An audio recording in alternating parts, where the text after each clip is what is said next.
Hi, my name is Jo. Welcome to my hip and back strength and mobility training tutorial. In today's tutorial, we're going to address hip and back stiffness that may be a result of your postural issues. So most of the population has got some kind of postural issues because we spend loads of time sitting. We sit in the car, sit in offices, sit at home in front of the TV, sit and read a book, whatever. But we do spend a lot of time sitting. So our muscles become short and weak, which causes postural issues that are different from person to person, but there are some general issues that are experienced by a lot of people, and this training is for those people. This sort of training is never going to replace personal training because postural problems are different from person to person, can be very unique. So if you have got some issues, I would recommend to contact personal trainer or myself. I would happily write you a plan and give you some advice. Otherwise, please use this free training. Watch this tutorial first so I can explain all the exercises, how to do them correctly. There's 8 exercises. There's 4 exercises that target hip, legs, sort of strength and mobility, and then there is 4 exercises that target the back, and then there's one last exercise that also targets the back, and it's more of a stretch than an exercise. So we're gonna do 4 for the last one, and that's your cycle, and then you start again. I recommend you do this training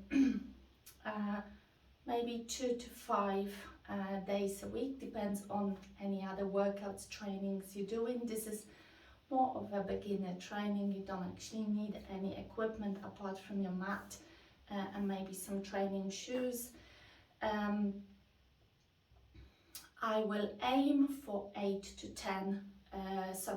12 reps in each exercise. If it's on the left and right, the same, I will aim for 8 to 12. So in this training, in the recorded training, I've done 12, but you do as many you can in that space of time. I'm doing 12, and obviously you aim to get to 12. You should aim for about 2 to 6 sets of those, so 2 to 6 cycles. So you finish one cycle, start again, have like a minute, 2-minute break, start again, and do as many as you can, and then you progress each week. If you've got any questions, you can always send me a message on my social media, and I will happily help. Okay, so let's start. So first exercise, it's a split squat. So feet hip width distance apart, and then make sure that back leg is straight and quite far away. So when you go down, you don't lean too much to the front. Now, important bit, the hip. So what we don't do is we don't hyper extend our back. We don't do this. So we aim for tucking the tailbone underneath. So engaging core, tuck the tailbone, look forward, and now go down. That leg is straight, and the front leg, you just flex the knee. Now don't worry about the knee going at front of your toes. That doesn't actually matter unless you really go forward. What does matter is that you can feel that you're really pushing off your heel, and also what matters is that the knee matches your toe and it doesn't go to either side. So engage core. It doesn't need to look sexy, you don't need to have nice ass. You engage your core and go down. This will engage hamstring, glute, and also help with the hip mobility. Could be that at the beginning you can only go this low, and that's fine. That's what the exercise is about, is to strengthen and flex those muscles so you can progress in the future. The next exercise is a side squat. So wide stance, you have to find for yourself how wide, and then we're going to go from left to right. So we're gonna squat on one leg, come back to center, squat on the other leg. So when you squat, you can hold your hands at front of your heart, squat, and then go back again. Make sure that you push off your heel. Make sure that your knee matches your toe, so it doesn't go in, it doesn't go out, it goes in line with your toe. And keep your back straight. So if you can only do this, that's absolutely fine. As soon as you start to round, that means either your anterior or posterior chain is holding and you can't do that, and that's fine. That's your sticking point and you just need to work on this. So every time you do it, try to hold straight back and go lower. And maybe next time you do this, you can go really low. It's not competition, it's just working on your muscles. I am breathless because I actually recorded this training before the tutorial, so that's a little bit of a lesson for me, to do the tutorial first and then the training. Okay, the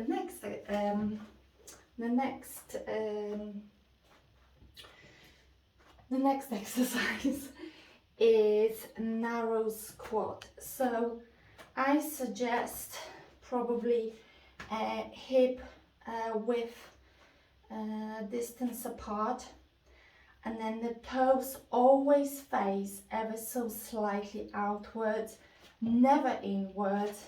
The safest is when they slightly outwards.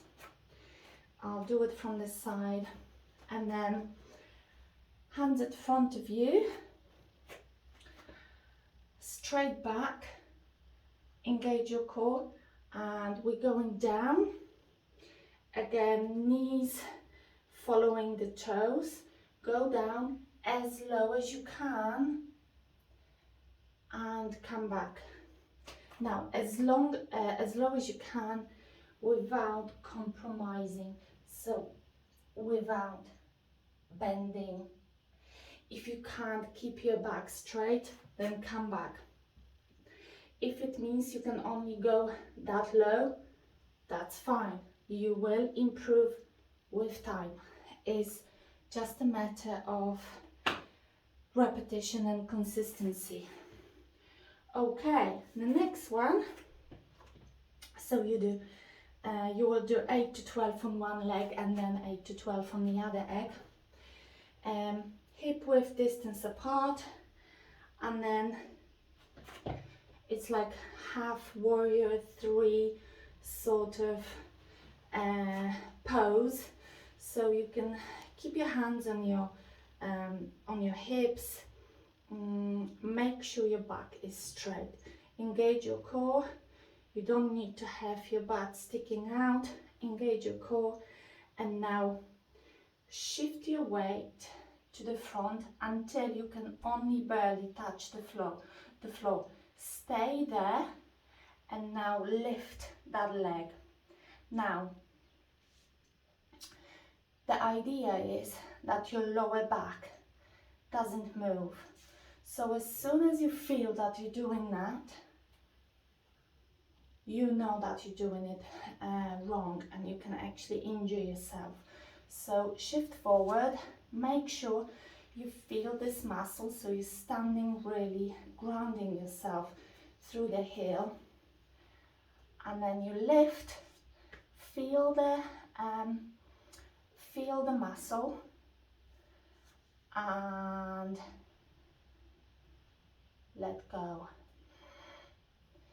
Core engaged, breathe out on the exhale on the effort. So when you lift your leg up and then you switch your legs, do not let the back to hyperextend.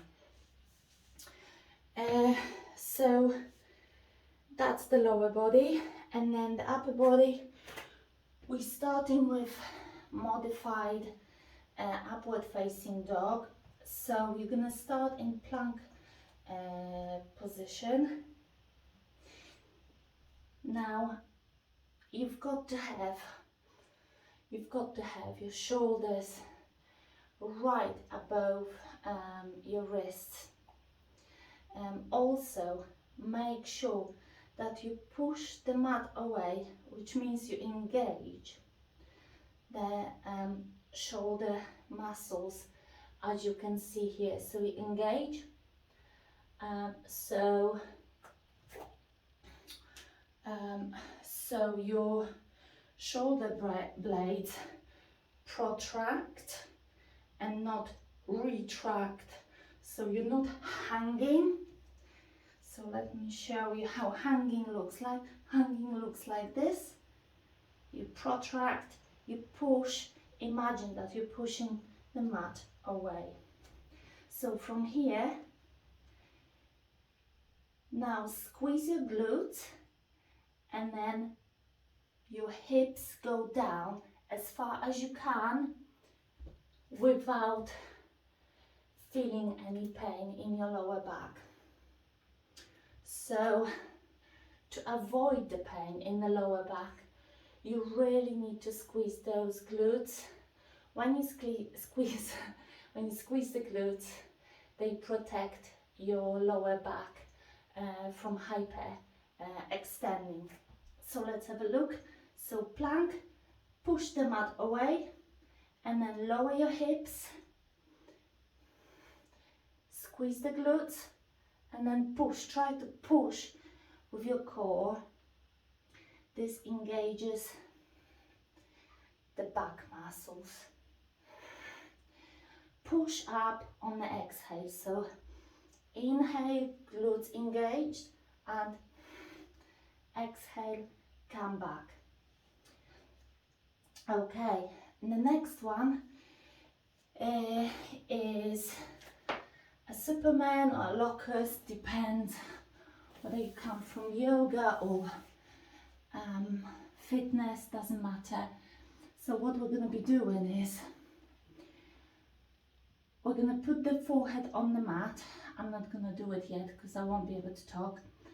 And when we do that, we're going to bring our elbows to the ribs, lift our chest and lift the legs at the same time. This will engage your back muscles and your glutes and your hamstrings and a little bit of your shoulders and chest. So let's have a look. Forehead on the mat or nose on the mat, and you go up hold for a second and come back. Up and come back. Up and come back. So that's this. Next one is a plank variation. If you are at the very beginning of your journey and you're not sure you can hold the plank, I'll show you a modification. So we're going to start with the plank. So plank again, push the mat away through your hands, through your shoulders, scapulas apart, and now look. Don't look forward, because you will have to do that really awkward position with your cervical spine.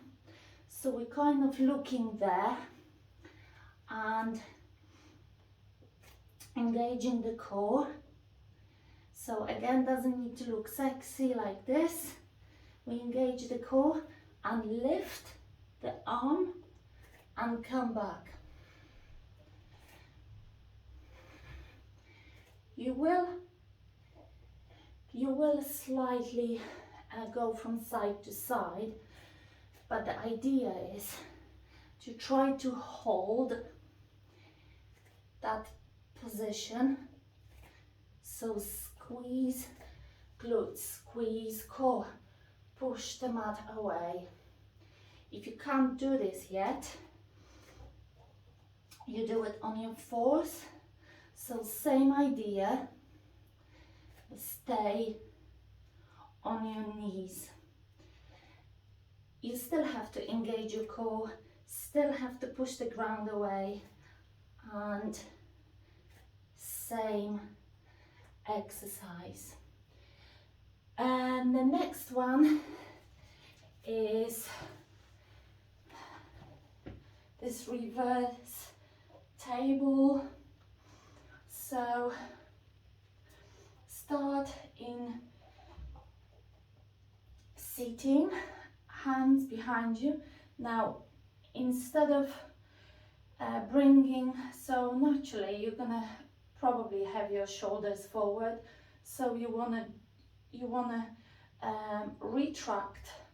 So you wanna join your shoulder blades together and then push of your heels, and then also engage your core and come to table and come back, and exhale table and come back, exhale table and come back. And the last one, which is the additional exercise, more of a stretch. So we interlace our fingers behind our back, straighten the arms, and this is the important bit. So again, engage your core. So what we don't want to do is this, okay? So if you're doing this because you grabbed your hands and then your belly went forward, what you just need to do now is exhale and engage that core, and now straighten your arms, and now pull your arms as far as you can before you do this. So if you're about to pop your belly like this and open your ribs, then this is the message to stop. So engage core and then lift for 12 times, only as far as you can with your core engaged, so your torso is not moving. Okay, this is the whole cycle. So you repeat this cycle as many times, not as many times, up to 6 times. So that will be about 60 minutes of training. That might be quite hard if you're at the beginning of your journey. So maybe start with 2, that's 20 minutes. Do it 2 to 5 times a week, depends on your other workout routines, and hopefully you can progress with time and strengthen your hips and your back, and make this anterior and exterior, posterior chain stronger and more flexible and mobile, to get rid of some of the postural issues that you might have. I hope you enjoyed it, and enjoy your training. See you next time. Thanks.